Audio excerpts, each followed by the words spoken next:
Diqqat aholiga tezkor xabar. O'zbekistonda 1-iyul sanasidan boshlab o'zbekistonliklar hayotida va qonunchiligimizda nimalar o'zgaradi?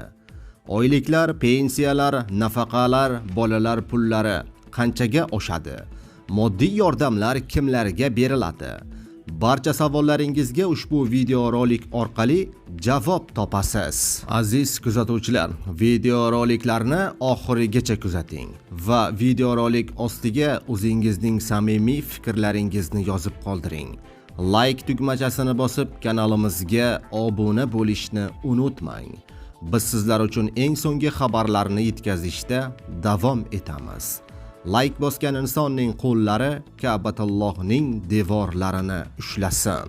Diqqat qiling, O'zbekistonda 2026-yil 1-iyul sanasidan boshlab qonunchilikda va mamlakatimizdagi barcha o'zgarishlar haqida ma'lumot oling.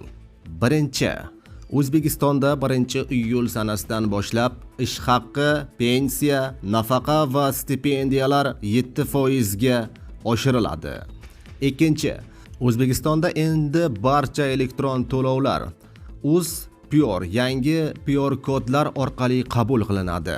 Uchinchi, kichik biznes uchun garovsiz mikrokreditlar 200 million so'mgacha oshiriladi.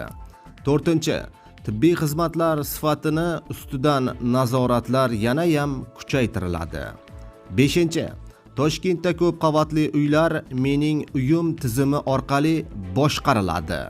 Oltinchi, kommunal qarzi borlar elektr uchun to'lov qilishga vaqtincha cheklov joriy etiladi. Yettinchi, endilikda Fransiya turistik vizasi uchun yangi avtomatik navbatlar tizimi ishga tushiriladi.